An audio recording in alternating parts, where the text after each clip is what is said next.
An umpire and a vampire square off week after week, reviewing movies outside their own strike zone. This week's matchup, Days of Thunder and the 1933 version of King Kong, starring Tom Cruise, Robert Armstrong, Nicole Kidman, Fay May, Robert Duvall, Bruce Cabot, Chevrolet, Ford, Dodge, and a giant ape. Now two guys who know you ain't racing if you ain't rubbing. Tim Crutchman and Jeff Miller. That may be the truth. That may be the truth. How you doing, buddy? I'm doing great. I am doing great. How are you doing? A week off? How are you doing? I'm doing great. A week off. Well, just a week between. Oh, there you go. That's it. Oh, man. Bless you. COVID. Yeah, there you go. All right. So we say that in the house all the time. We cough. First inappropriate thing of the show. On a show that's going to have a lot of inappropriate moments.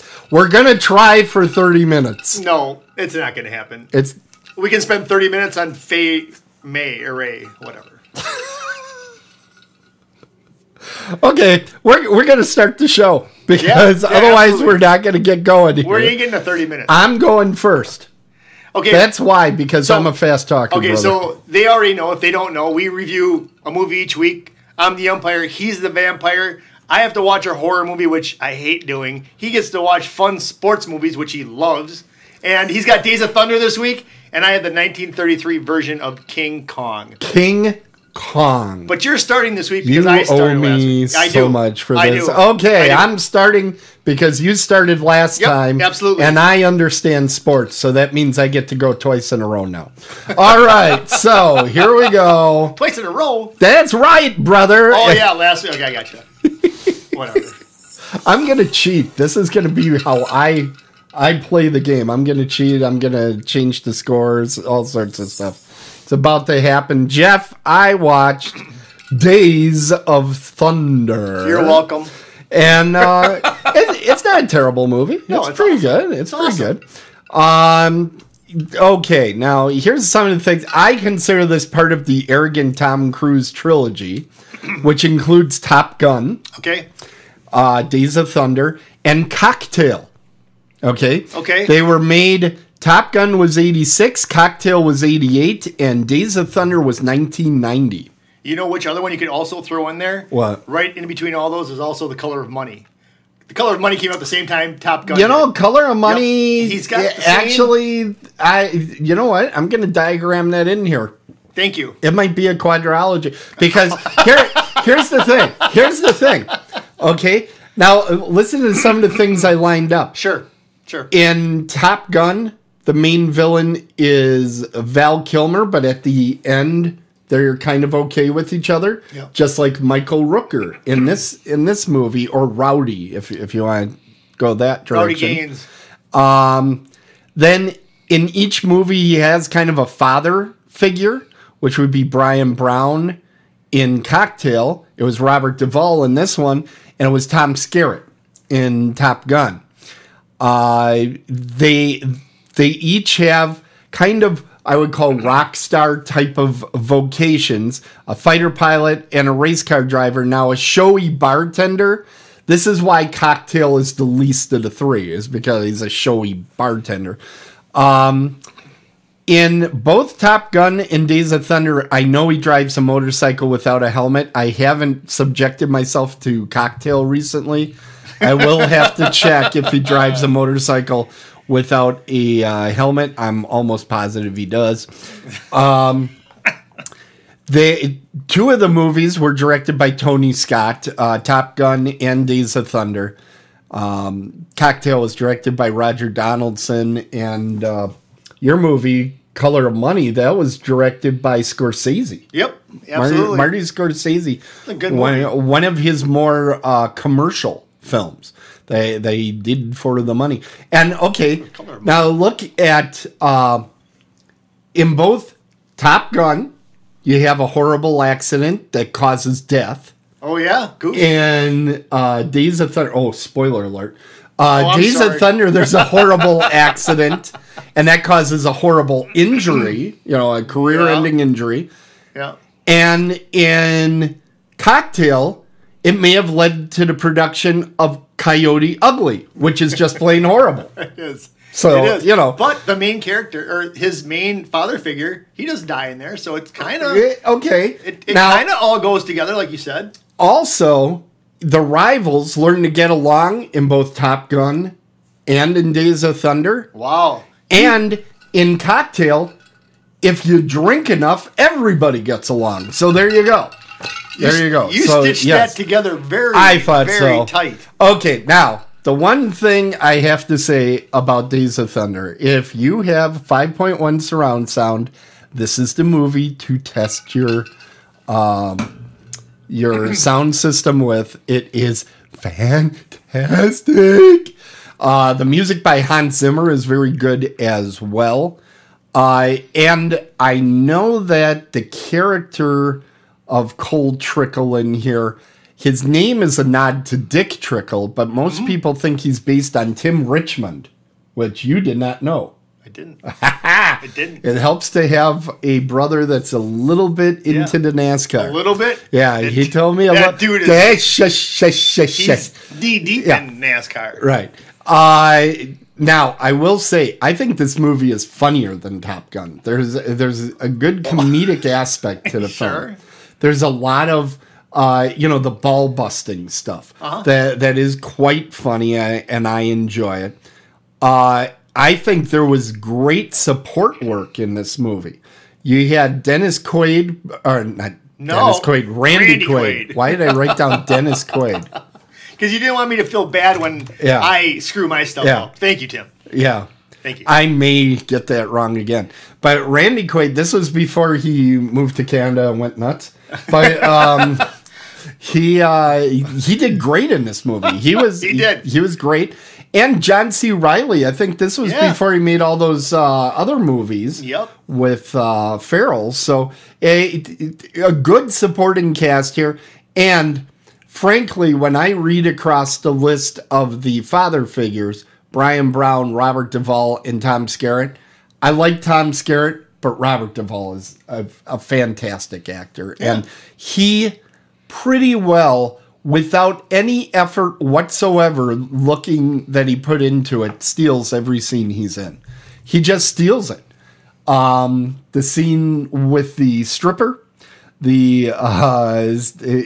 the subsequent mirror scene where he meets Nicole Kidman. Oh yeah. You watch Duvall. You don't watch any of the others. You watch Duvall. And his, trying to hold back laughing and all that stuff. He just steals it. And he's in there with John C. Reilly and, known comedians and that. You're drawn to Duvall. So excellent that way. Now, I heard that Michael Rooker's role of Rowdy was patterned on Dale Earnhardt. I could see that. Which is interesting. And, of course, that's my favorite scene that's up there right now. That they're racing? I'm sorry. Yeah, when they were racing with the wheelchairs. That's fantastic. And then they get the rental cars, and then they they destroy the rental car. And we were talking about supporting players. You also had Fred Thompson before he went to Congress as Big John in here. Yeah. And we had, and I always say this name wrong, so I'm going to take my time. Carrie Elways playing a character that is so much like Iceman.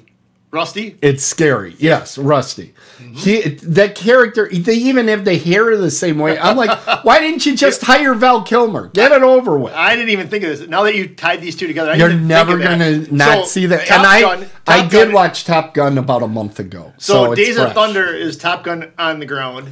Yes. Basically. A lot of criticism of this movie is based on how similar it is to Top Gun. I didn't realize which it absolutely is. What a lot of people don't know is that this movie was actually more expensive than Top Gun and made less. This movie cost, I believe, $150 million to make, and it was part of that whole time period where the producers were in charge. Did I tell you all this? I feel like I talk about this all the time. Actually, Days of Thunder is actually a very important film in film history. Wait, what? It is. Because what had happened if you roll back to about 1979, 78, something I know like exactly what you're talking about. Go ahead. Go ahead. I know what this is about. There was a snowstorm. There was a snowstorm on the East Coast. No. There was a movie called Heaven's Gate. Oh, you're talking movies. I was talking about movies. the real life event. No, Go ahead. No. So in moviedom, there was a movie called The Heaven's Gate where they let the director just go wild. And he spent money stupid, and it was a huge bomb.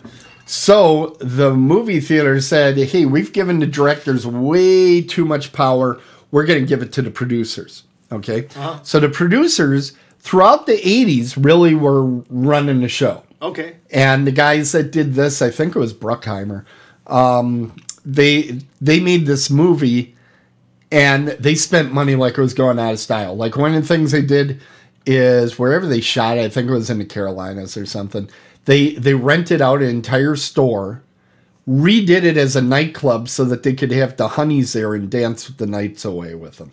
Really? Yeah, and they spent like $500,000 on this renovation. So they did all sorts of crazy over-the-top stuff. And the movie did make money, but it didn't make the type of money they wanted it to make. So that kind of was the end of the days, it was the Days of Thunder, but it was also the end of being able to go to that excess with producers. And what happened is that's when they gave more control back to the directors. And that's why we got this director's cut bullshit that we're dealing with to this day. So it is an important film. If it would have been a mega hit, I don't know how far it would have went with the producers. Really? And I still feel, I point this out all the time. Yeah, the directors got control back, but the movies of the 90s are not better than the movies of the 80s. I'm just saying. I'll take your word on that. Put those producers back in charge. I've been saying that for years. Now, this movie has some great ball busting in it, but I think what the whole movie is really about is the destructive behavior that follows big egos. It just seems like, and it's funny that it's a bunch of movie stars with big egos that are doing this kind of passion play of, get over yourself and teamwork and all that stuff. Now, the thing that was tough about this movie, and you can talk to your brother about this, is that that's not really what racing is all about. It's not all that grinding. No, because it's all about rubbin is racing. But you're not crashing. Those cars, they would never last in a regular track. I'll tell you a quick story. And they made it out like everybody dies in racing, and I'm sitting there and I'm going, well, tell it to all the football guys that can barely walk around on walkers. And these race car drivers, a lot of them are fine after they're in an indestructible cage for the most part. These days. Yeah. Back then with Richard Petty, are you kidding me? That was just like, I can take my own car and go drive around the track. But the very first, let me just tell you about this. I have seen more of Jeff Miller driving than anybody should ever see. What? That's he's very dangerous. There you go. Yeah, get out that record of mine, but only guy I know that drives an automatic car like it's a stick shift. But boy, that was a time. Yeah, I don't do that anymore. I don't. Yeah, I do. Okay. Anyway, very first NASCAR race I ever went to, I went in 1999, and the cool thing about it is I got to see Earnhardt win it. Oh wow! It was pretty cool. I went to a Bristol race with my buddy John. We actually drove down there. We hardcored it. We lived in a van for that 4 days, and it was the coolest thing. As much as I like sports, you go to like a Brewer game or a Packer game, and there's Brewer fans and Cub fans, or there's Packer fans and Bear fans. Oh, they're all mixed together. But they're everything. Everything is there. So we're there. It was awesome, and all of a sudden, here comes Earnhardt, the very last turn. He gets up in Terry Labonte. He rubs him, flips him around, and wins the race. It was awesome. It was one of the coolest race I was ever at. And it was my first race. And it was at Bristol. You don't get much better than Bristol. Fantastic. Yeah, and this year, Bristol, by the way, they're going to get a dirt track. Ooh. They're going to make a dirt track at Bristol this year. Look at that. Well, so are you ready for your question? Let me give you the criticism on it. What about Nicole Kidman? Is she your criticism? No, Nicole Kidman I'm absolutely in love with. This was like her second big movie. She made a movie called Dead Calm yep. before this. Very and good that's movie. where Tom Cruise... You know, I might give that one to you at some point. I think that's a really great thriller. Think about it. It's kind of mainly only 3 people in the whole movie. Yeah. That's what makes it so great. Yeah. It is one of the best...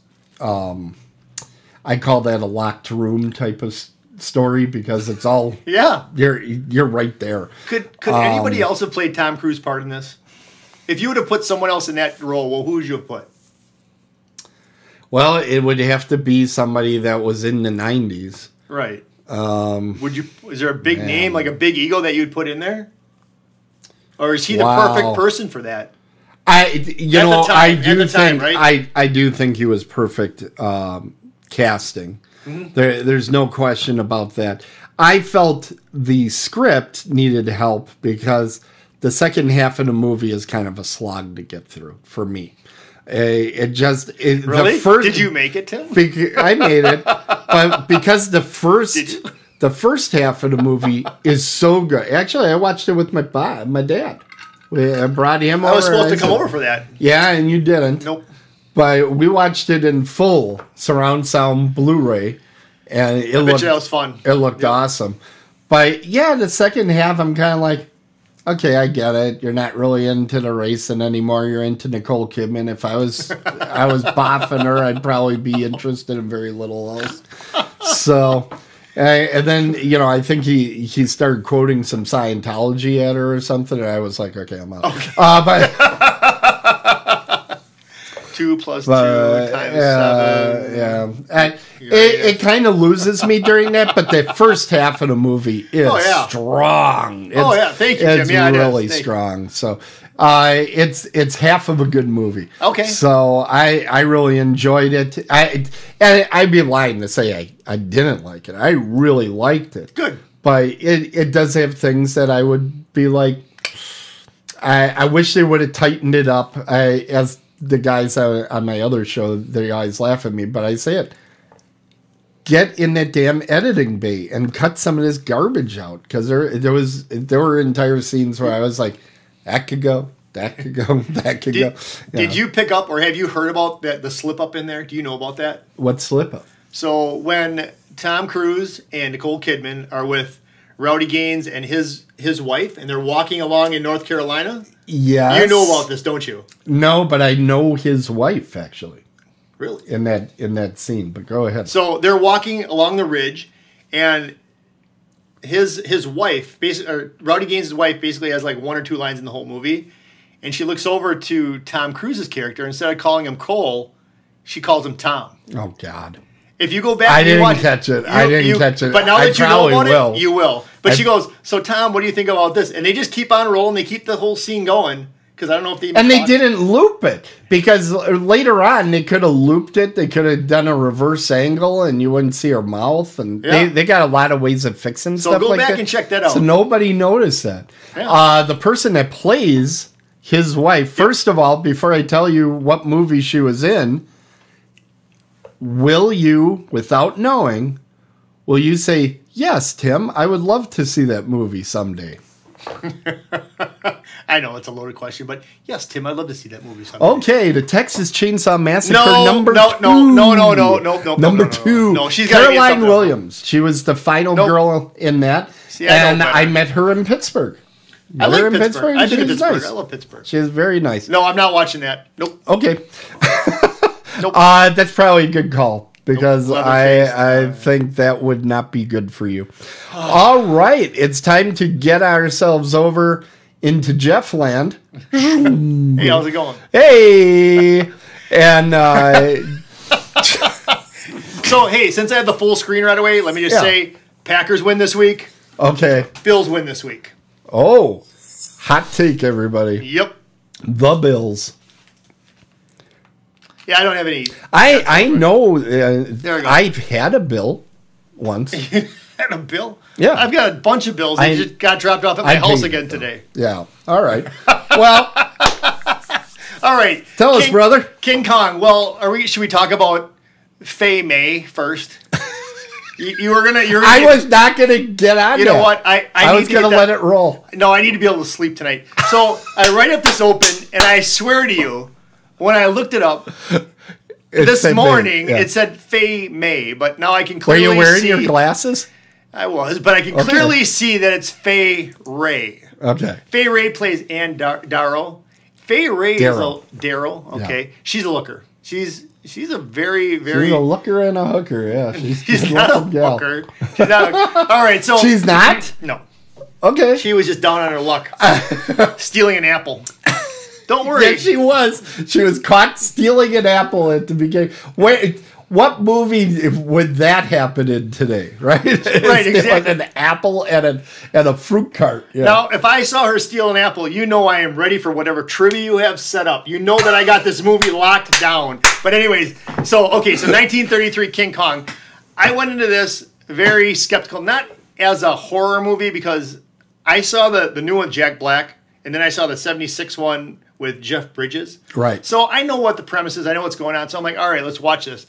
And I was really intrigued. I liked the black and white version, and for some reason, because I've never seen it.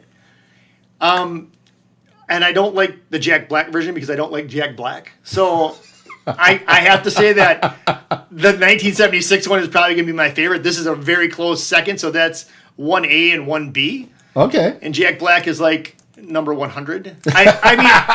I mean, you really don't like Jack Black. No, I don't. This is good information to have. Goosebumps coming up. No, but okay, so everybody in there is and I think it's good that I saw the other versions because I knew who these people were going to be.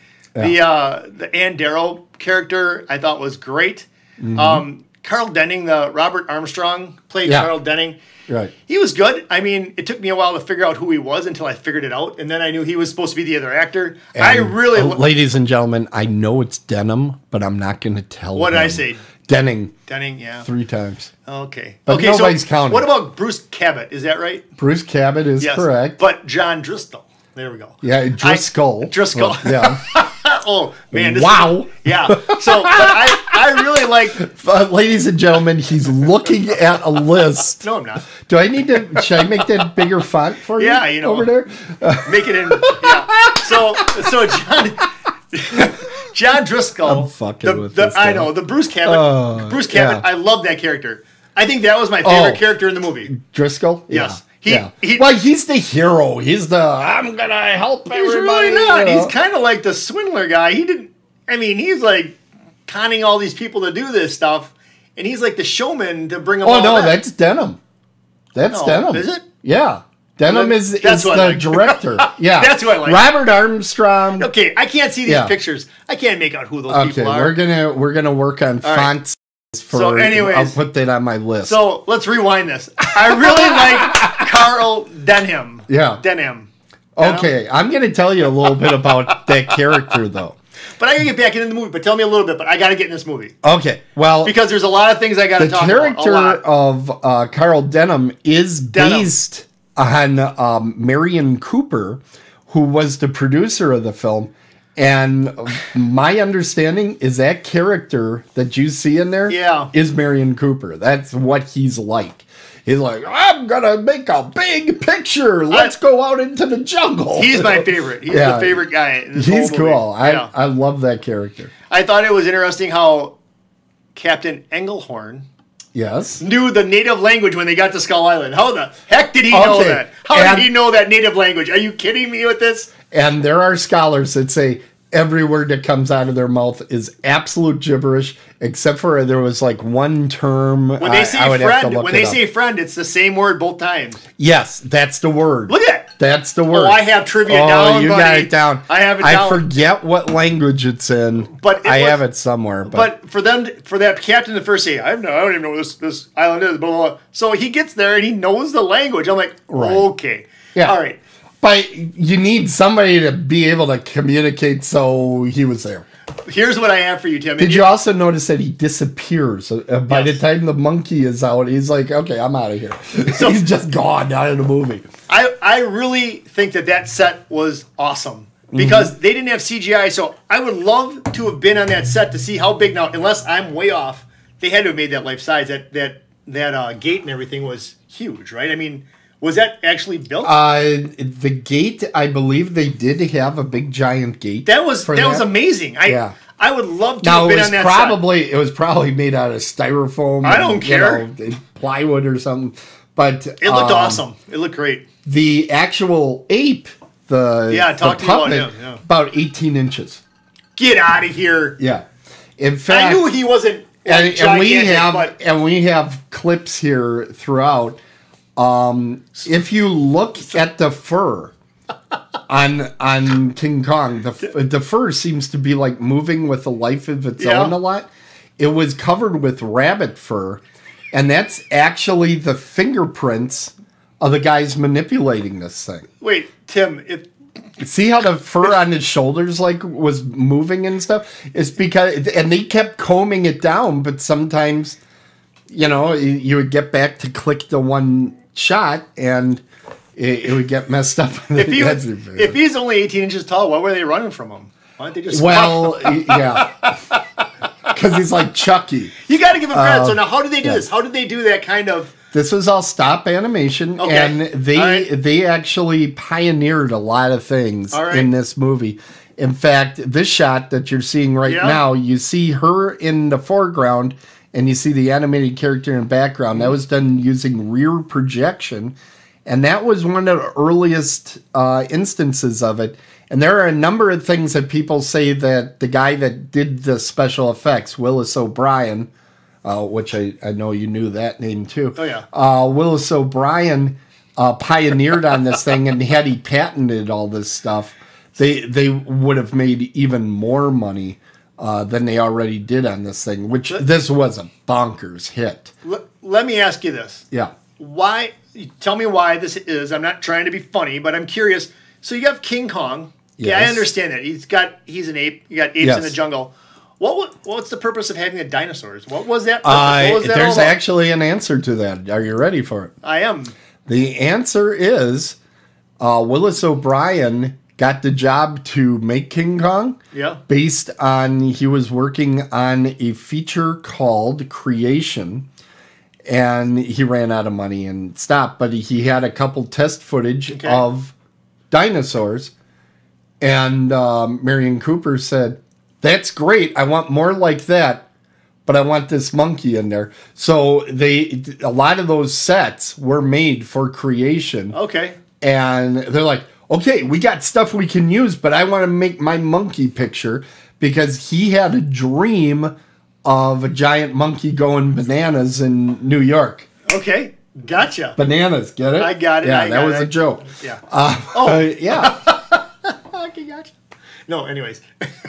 Yeah. I like this movie. I actually did. Yeah. As far as horror-wise, it wasn't horror. It wasn't. You're not too scared in this God, movie. no, not even if I've never seen. But it's so much fun because you're seeing something go berserk in New York. Who doesn't want to? But I can imagine being a kid in 1933 going to the theater to see this. Oh, then I would be terrified. Right. Oh, I'd be terrified if I was that age and I never saw anything else. Yeah. Like, where'd they get this guy from? He's eating. Now, it does have a sports connection. There is a sports connection to this film. Can you guess? Really? You're not going to get this. But this isn't my question, though. No, this is not your question. It's got a sports connection. It has to be. Is it because does it have to do with the Empire State Building and the fact that blimps connected to the top of the Empire State Building? No. And blimps are like an airplane? I don't know. What? No. But the Empire State Building was only 2 years old at this time. Really? When they made this movie. And when Fay May, or some people call her Fay Ray, when she passed away, they actually dimmed the lights. You know what year she died? 1970 something. 2004. 2004, really? Yeah. Whew. I checked that out. I know that, but I didn't know her damn name was Fay Ray. Yeah, that's pretty impressive. Yeah, 2004. I thought that's kind of cool that she knew that, like, she lived to be in the 2000s. Yeah. Well, okay, so the sports aspect to it. The sports aspect is... Nope, tell me. Marion Cooper and his co-producer were actually wrestlers at one point in their life. And when it came to the fight between the T-Rex and King Kong, which is the great fight in it. Which is in the Jack Black version. Right. Well, the Jack Black version, they tried to make basically a remake of this with the modern technology. And they put giant insects in that one, too. I was waiting to see giant insects in this one. I didn't see it. I'll get to that after this story. Right. I'm sorry. Go ahead. Tell me. Yeah, the T-Rex versus King Kong. Mm-hmm. Basically, Marion Cooper and his co-producer, they fought each other, did a wrestling match, and they had Willis O'Brien kind of write down what they did. And that's how they made that. Whatever. Honest to God. Whatever. That's what they did. But the so two guys rolled around and fought, and they said, "Oh, this is what we're going to have for King Kong." Yeah, well, I want King Kong to do a suplex, and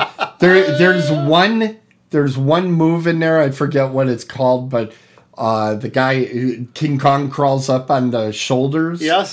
That's actually a famous wrestler of that time. That was his finishing move. Really? Well, all right. Yeah. Then. So it was a thing. Like that shot that you see there, that's definitely a bear hug that was going on. So it's kind of funny when you watch it from that. I sit there and I picture Hulk Hogan and King Kong Bundy, of course. Yep. And I'm like, oh, this would be great. Now, as for the insects, they actually did have a spider sequence in this one. In this movie, when they're going over the ravine. Yep. And I saw the one thing crawling up the vine, and he cuts the vine. Right, but that wasn't the one. Okay. That was a dinosaur. But some of them fell all the way to the bottom of the ravine, and some spiders attacked them. And it depends who you talk to. I didn't see that.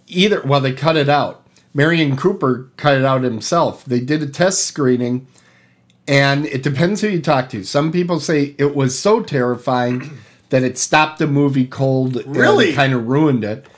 Other people say there were big googly eyes on the spiders, and it kind of ruined the movie because people are laughing about that effect. So it depends who you talk to, I would have been who you believe. But Marion Cooper very consciously cut that out of the movie early on before it got anywhere.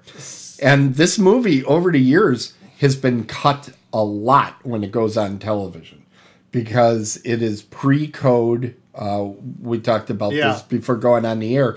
Before there was GPG, there was the code, and that came in about late 1933. This was early 1933. And there are scenes in this movie that there is no way they would have gotten away with just a year later, including we see the native in King Kong's mouth. But my favorite is there's two scenes where he just steps on him and smushes him. It's like he's putting out a cigarette. These guys squirt. I'm like, oh my God, that's the most horrific thing I've ever seen. But I noticed I have a couple criticisms about this. Sure. There's a chase scene when King Kong's chasing him for the first time before they get to the log. To the ravine, yeah. Well, that one guy, he could have just kept running with him, but he stopped and climbed a tree. Everybody else keeps on going. Because he's an idiot. Well, yes, and he was dumb, and he deserved to die then.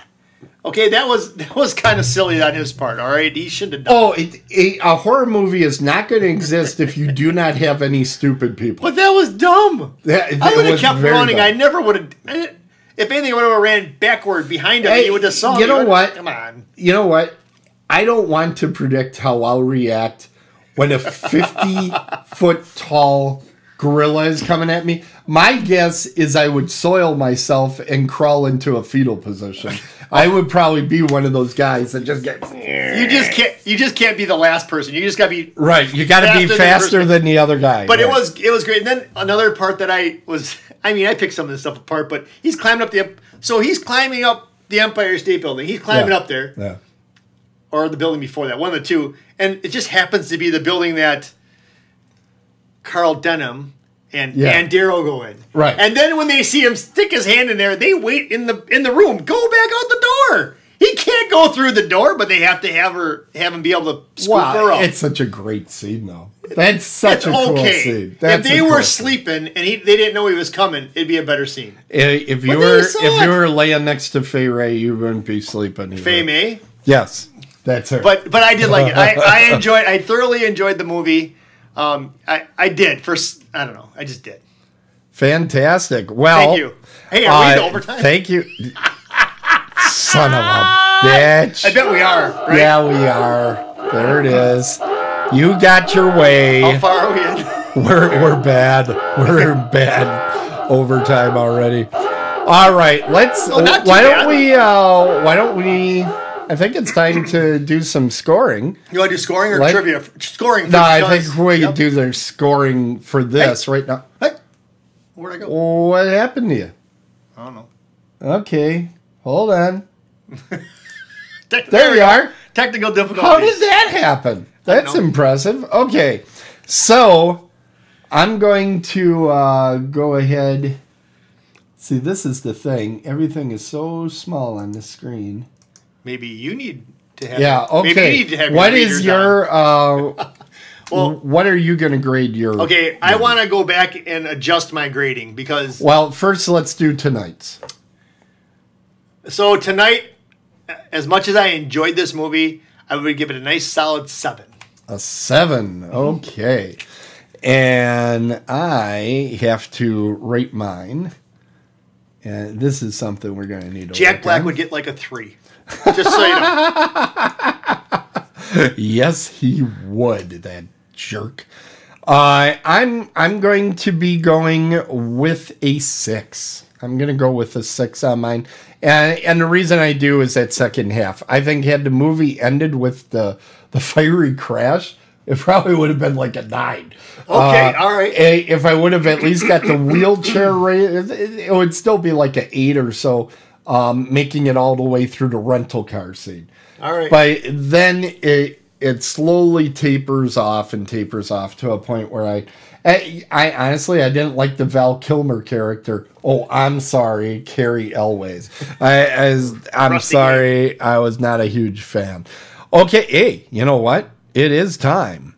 It is time for us to do a little bit of something we call wait a minute. Why is it freaking overtime? Hey, overtime. We need the space. Thank you. Wow. All right. Well, it's all voice commanded. Usually Really? I yell echo first, and then it goes.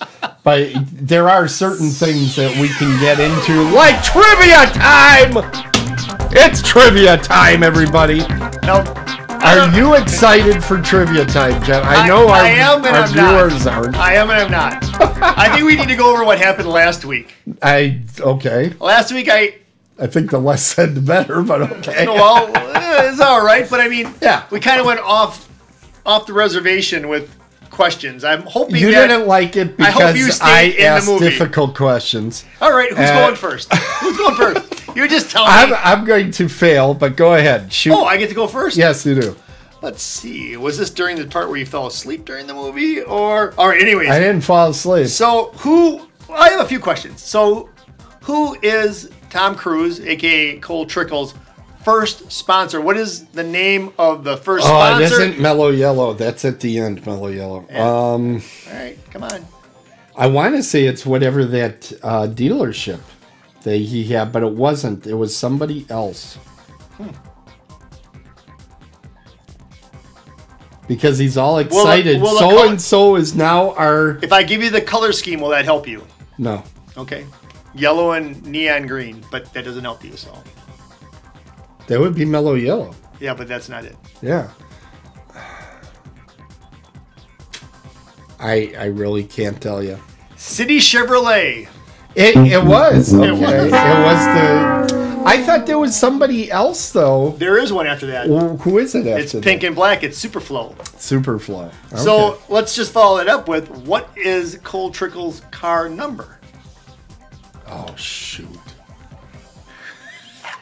Man, I like being in the 88. I like being in the driver's seat. I would say 88. 46. 46. See, I was close. Not quite close enough.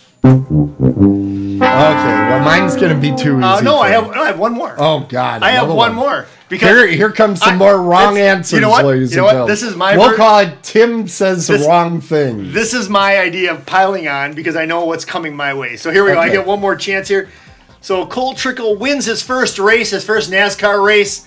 What track was that at? I'm going to say Talladega because that's what I always pick. Darlington. Darlington. You got to remember that's not even a track. That's what you call somebody you're about to put in the sack. Well, Darlington. You know what? Please. You could have calculated that together because he has the stripper at that time. You could add all that stuff together. That came after his first win. A Darlington. At the Darlington race, he had the female cop. Come on. No, that's good. That's good. You know it is. That's how you connect the dots. All right. All right, Tim. All right. I'm ready to be wrong like once. What is the correct name of the lead actress? Honest to God, he tells me, oh, I'm going to need IMDb up so I could have the... My actual first trivia question was, now don't look at your screen. I won't. Okay. Everybody always talks about the lead actress, Fay Wray, and she's often referred to one of the greatest scream queens of all time. Oh, I wanted to bring that up. What is the name of her character? And Daryl. I got that. Do you hear I got a new sound effect? I like that. Okay. All right. What did you want to ask about being a scream queen? I know that you have another site or something called Scream at the Screen. Yes. Is she one of them? You have to have No, those there. are... She screams? I didn't meet her while she was alive. No, we do live interviews with the Scream Queens. I thought these were just people you. No. We don't collect. She would definitely be probably the winner. Wait, is there any more questions? Her and Heather Langenkamp. Okay, no, I got more questions. I'm gonna get everyone right. Yeah, you are. As long as they're in the movie. Okay, what type of train does the gorilla attack in New York? Like a subway type train. That one you got wrong. That's an elevated train. That's the exact opposite of a subway train. So, hey, Tim. A subway is under the ground. Tim. I thought that was my easy one. Tim, what was that train's number? Oh, God, you remembered the number. I don't know. Because that's what I thought you were going to ask. No, I'm not going to do anything 4779. I thought you were going to ask that. I don't want the trivia questions to be dumb shit crap like That's that. a good question. If you were on a That's trivia because you are always looking at numbers so you can say, oh, that's 76. That's this guy. I have his baseball card that's worthless at home because I keep putting it in the spokes of my damn bicycle. I guarantee you're on a show and they ask you that, you're going to be like, 4779. Thank you, Jeff. Here you go. Give me one more. All right. At what point, what is the only point at which they referred to the gorilla as King Kong? So when they're in New York, they call him the eighth wonder of the world. I'm gonna have to say that happened when they met the natives. No, no, it's not. That's not right. It is only in New York. But really? You did say New York, so I'm going to give you points on it. You're far too generous. I am, in fact, but I know you're not going to give me many points for next week's movie, so I might as well give you points here. Oh, I'm already starting to sweat. Why did you didn't even have to mention that? Oh I'm my God. Such a jerk. Yeah, so... Should we do the scoring first and then talk about do the scores here. I know I hit one of these buttons. There we go. Okay, I want to change last week. You want to change last week? Because this movie was better than that, and I think I don't know what I was thinking about. I don't even have a picture anymore. That's all right, though. Wait a minute. Where's the ding? There it is. I don't even need a picture. It's in one of these screens, gosh darn it. Okay. So, last week's horror movie, what do you want that to be? I'm going to rate that a 5 because I gave Kong a 7. Okay, and... Because I'm going to leave 7. The first one is going to be my marker where I'm going to move things around. Right. And then I'm going with a 6. Yep. By the way, you'd be a terrible pageant judge, just so you know. Because they don't want you changing the numbers and they don't want you basing it on other people. What is going on with your camera? I don't know. Did you look right at it or something? It's just turning itself off randomly. Next week's movie has already affected my camera. Let's just put it that way. Oh, God. What are we doing as far as trivia answers? Well, okay. How many points out of 5 did I get? Probably like 1, or if that. I gave you 1. 2. I was actually thinking 1 might be too generous. I don't even think you got any right, but you know what? Yeah, let's give it a 0. A 0? Seriously? That's correct. Yeah. Damn it, we ain't giving shit away over here. Well, then I rocked it this week, and I'm winning. Yeah, you got. I would say a 4. 4? Yeah, you got a 4. That's because you know why? Because you kept it inside the movie. Seriously, you kept it inside the movie. I will win. I hate trivia like that. I can tell you right now, I will win trivia every week if you keep it inside the movie. You probably are, and it's gonna except for suck. next week. I'll probably watch next week's movie with my eyes shut. Some people do. Some people do. Didn't Tom Cruise make a movie called Eyes Wide Shut? He did, and who was his co-star in that film? That's right. One of 3 movies. Can you name the other one? That she was in? Yes. Yes, I can. Far and Away, baby. Very good. Played some Irish people looking for land. Yes, they did. It was kind of like the Western Expanse type thing. Yeah, like, what's it called? Like the Western Expanse. Yeah, you're right. Yeah. Okay, so next week, I am subjecting Jeff to the film The Conjuring. I don't even... Now, if you remember, when we saw Fright Night, he found that frightening. So we can all imagine. He also found a garage door opening frightening. Would you try to pull on me tonight? Finds Come on. dark rooms frightening. So this ought to be really fun. Say it with me, folks. The first 10 minutes. Okay. Wait, so whoa, hold on a second. What did I do? The first 10 minutes? Oh, my God. Tim, I don't even know why you did this. You know what? I don't even know why you did this. You know what? I'm going to send a cup with you. And I'm going to do that so you can collect your tears. Oh, my God. Okay. So, and what are you giving me to watch? Well, I gave you a fun football flick called North Dallas 40. Which I've always heard of, never seen. It's football in the 70s. Okay. In Dallas, apparently it was written as far as close to a true story. Names have been changed. It's just like how wild and out of hand football was in that time frame. In Texas. John Matusak's in it. John Matusak is an Oak Creek person. Wasn't he in Revenge of the Nerds and a bunch of stuff like that? No, you're thinking of somebody else. He was actually in Caveman with Ringo Starr. Okay. But that's not the same guy. I know who you're thinking of. That's Lyle Alzado. Oh, you're right. That is Lyle Alzado. But Matusak... No, Matusak. I don't know. Matusak's in this movie. Matusak's in this movie and Caveman. I just had a terrible thought of what I'm going to do to you. All right, great. No, wait a second. This Conjuring. Wait, let's talk a little bit about this Conjuring. Okay, talk about the Conjuring. So it's a newer movie. But I've been doing a little bit of research. But I didn't want to read about it and know what's going to happen. Right. So I just opened up Wikipedia. And I just wanted to read what the plot was about. Don't worry, because the people at Wikipedia don't know what's going on most of the time either. So I know, but it gave me the general thing about it's like Amityville Horror. And Amityville Horror... It's a haunted house movie, absolutely. Great. It's a haunted house movie. Man, I don't know why. I don't know why you agreed to this show. I was like, Jeff, I remember trying to talk you out of it. I said... Jeff, I'm going to be watching movies that I would watch probably anyway. Yeah. You're watching movies that you wouldn't even think about watching. Yeah, there's no way you would do. No, but you know what? I'll do it.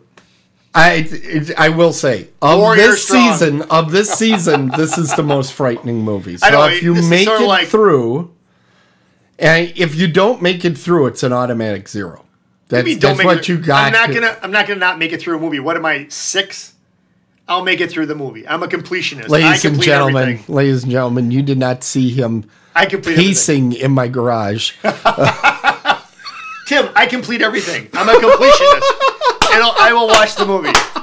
I'll watch it twice. I'll give you August Underground. No, I won't. No. I am not going out of my way to give you something that's terrible.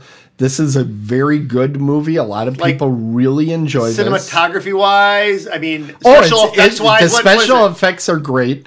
The story, for horror people, we love the story on this, and it's got some legitimate scares. And is it... You will be scared. And is it... Let me ask you this. Is it based on true facts?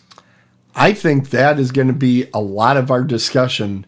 Is this like Blair Witch Project? Because that kind of screwed me up a little bit. No, it isn't found footage. Okay. This is like made by adults. And I love the Blair Witch Project, but it was shot by... I didn't. You know how long it took me to go down my basement? I do not want to go through... I could do an entire review of that one right off the top of my head. But this movie is a big budget movie. They got real actors, very good actors that you've seen in other movies. If you've seen Aquaman, the bad guy from Aquaman is one of the stars in here. Yeah. What? Yeah. The guy who Aquaman goes up against? Yeah. What was he, like 3 in that movie? Nope. This isn't that old of a movie.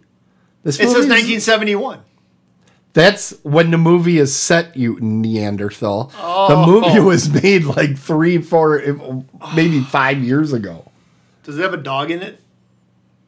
I can't recall. Like Cujo? I can't recall. There's a lot of kids. See, I keep thinking about... There's a lot of kids. I'm going to be revisiting it this week just as you. So, I got to find some freaking trivia question. Maybe the trivia question will be, is there a dog in it? That might be... Because you're going to be watching it like this. You may not know. Tim, I'm telling you right now, I'm already starting to sweat. You know what? I'm not worried about North Dallas 40 at all. It's guilty pleasure. You're going to enjoy it. I mean, it's okay. It's sex, drugs, and rock and roll without the rock and roll. Do you know Mac Davis sings one of my favorite songs? Wichita Lineman? No, that's Glenn Campbell. That's Glenn Campbell, but... No, I know probably the song. What is it? Oh, Lord, it's hard to be humble. When you're perfect in every way. When you're perfect. It was written about me, what I found out. It was written right about the time of my birth because they knew about it. It's the truth. That's a fact, and it is time to wrap things up. Yep. On this week's show. We will be back next week. And week before the Super Bowl, Green Bay and Buffalo, bet on them. They're going to win. Who's going to win? They're both going to win their games. Green Bay will win. They're going to win their games, but who's going to win the Super Bowl? Packers. Is that because you're a homer, or is that what you really think? Because what I really think. That's what you really think. Really think. Okay. If they make it to the Super Bowl. You know a hell of a lot more about. No, the Packers. You know a lot more about this than I do. The Packers have this year's MVP. Aaron Rodgers will be the MVP this year. The Packers will. What about Brett Favre? I love Brett Favre. I do. But he's not on their team anymore. And you know what? Okay. Condolences to Ted Thompson. Ted Thompson passed away today. He's the one who drafted Aaron Rodgers. He was the Packer GM when they drafted Aaron Rodgers. Fantastic. So I hate to bring it on a low note like that. Thanks for bringing everybody down. You're covering me up. I'm covering you up because I got notes, damn it. You know what? I want to thank everyone for showing up this week. Yeah, I want to thank everybody for tuning in, and those of you that aren't watching us live, we're going to be live on Twitch next week, so that'll be interesting. Maybe somebody will get into our chat room and cause all sorts of trouble. And I will allow you to give trivia answers, and I'll read them out. And then I'll start winning trivia. So that's something. Wait. Yeah, you just shut up over there. Wait. Okay. Good luck on that, people. I am going to cheat so much to win this thing. You're gonna have to. All right, dude. I'll thread up freaking Exorcist on you. Let's go. Here we go. Hey, it's time to close the crypt. It's time to call the game. We want to thank you all for watching. Remember to share us and tell others about our show. You can find us at otherworldlyculture.com. We got all sorts of links if you want to listen to us on Apple Podcasts, Amazon Podcasts, Google, Pandora, TuneIn, Stitcher, any place that you find great podcasts, and some places you find horrible podcasts. We're there, and hope that you can join us next week. Until then, if it's sports, it's called a home run. If it's horror, you run home. We're dead on the bases, and we'll see you next time.